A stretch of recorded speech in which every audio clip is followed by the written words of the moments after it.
Salut à tous, on se retrouve pour une vidéo spécialement consacrée au Barça et notamment au Mercato. Il y a quand même de grosses infos qui sont tombées, donc on va y réagir, on va voir si c'est pertinent ou non et aussi si c'est faisable ou non. Alors dans un premier temps, on va parler de Franck-Yannick Kessié et donc son cas est lié à celui de Brozovic. Par rapport à l'Ivoirien, comme vous le savez, il n'a absolument pas la confiance de Xavi. Ça commence limite à devenir gênant parce qu'il ne joue absolument pas.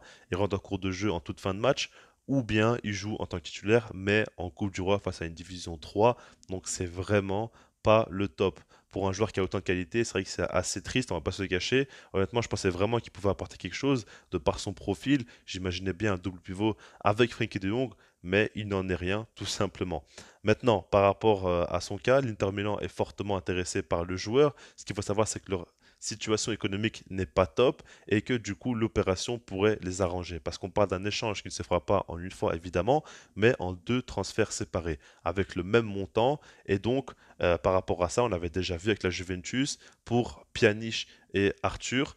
Et c'est pas forcément la même chose exactement, mais dans l'idée, on s'en rapproche fortement. Le Barça pourrait sortir du fair play financier avec cette opération, ce qui leur ferait énormément de bien, et l'Inter pourrait être aussi euh, bien aidé comptablement.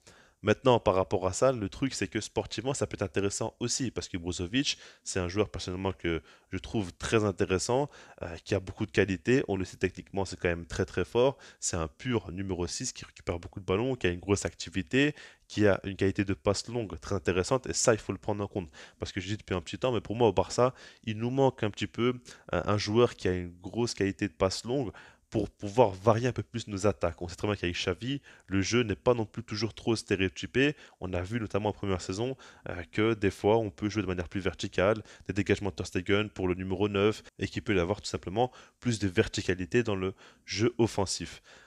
Par rapport à Brozovic, honnêtement, je suis totalement pour. Quand je regarde encore une fois sa Coupe du Monde qu'il a fait très récemment, il a encore un niveau monstrueux. On le voit en Ligue des Champions quand il joue aussi. Il est très très bon. Il n'y a pas de doute par rapport à ce joueur en termes de niveau. Le seul problème, c'est son âge. Il a 30 ans. Kessié est bien plus jeune que lui. Maintenant, c'est deux profils totalement différents. Mais vu qu'on parle d'un échange, il faut quand même évoquer un petit peu les deux. Et voilà, son âge est un petit peu problématique parce qu'on se dit qu'il a déjà 30 ans et qu'il va arriver petit à petit dans une forme de déclin. Mais en tout cas, à court terme, ça fera beaucoup de bien au club. Et puis vu que c'est un échange, ça ne va pas coûter grand-chose au Barça. Ça, il faut le prendre en compte.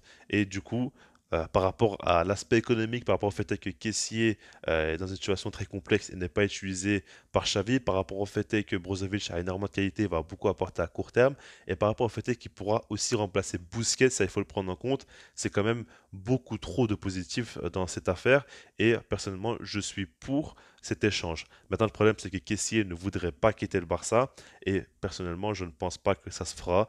J'ai du mal à y croire. En tout cas, j'aimerais beaucoup, mais je pense que Kessié voudra vraiment forcer pour rester. Et puis, il faudra voir avec Xavi, est-ce qu'il sera pour ou contre, parce que lui, il veut que Busquets prolonge, il ne faut pas l'oublier. Maintenant, par rapport à notre ami Carrasco. Je pense que je suis plutôt bien placé pour en parler, vu que je suis belge. Mais avant de m'attarder à son cas, on va parler un petit peu de mes fils de paille. Comme vous le savez, sa situation aussi est compliquée, il joue pas beaucoup, mais c'est par rapport au fait qu'il est en fin de contrat dès cet été et qu'il veut quitter le club. Donc du coup, le Barça veut lui trouver une porte de sortie pour essayer de gagner un petit peu d'argent, essayer de faire un échange ou quoi. On part d'un échange avec Carrasco et Carrasco, lui, serait assez fou à l'idée de pouvoir rejoindre le Barça. Maintenant, Carrasco, c'est un Belge, je suis belge aussi, je le vois en sélection et je l'ai pas mal vu à Atletico Madrid. Je pense que beaucoup de gens sont vraiment très très hypé à l'idée de le voir au Barça. Maintenant, ce n'est pas forcément mon cas. Alors, c'est assez compliqué tout simplement de voir le pour et le contre, essayer vraiment de comprendre son cas. Parce que quand on regarde, pour moi, il a été sous-exploité, que ce soit en sélection ou à Atlético Madrid, dans un rôle où il avait un apport défensif beaucoup trop présent. Il a beaucoup joué en tant que piston, alors que pour moi, c'est un pur ailier. Ses vraies qualités, elles sont techniques, elles sont en un contre un et elles sont tout simplement dans les derniers mètres. Alors qu'il a beaucoup de travail défensif à faire à chaque fois. On le voit. Surtout en sélection, on a vu sa Coupe du Monde a été assez ratée. Après, bon, en Belgique, il n'y a pas non plus un joueur qui a fait une bonne Coupe du Monde. Peut-être à partir de Courtois, mais voilà. Vous avez compris l'idée. Avec l'Atlético Madrid, il n'est pas non plus dans une bonne période. On le voit, il joue pas non plus tout le temps. Et quand il joue, il a un peu moins d'apport qu'avant. Donc ça, il faut le prendre en compte. Il n'est pas dans une top forme actuellement. Et c'est un joueur quand même qui a des phases Il y a des périodes où il est vraiment monstrueux, il est imprenable, il a un niveau très impressionnant, et il y a des périodes où il est beaucoup moins bon, il est un petit peu en doute et il réussit beaucoup moins de choses.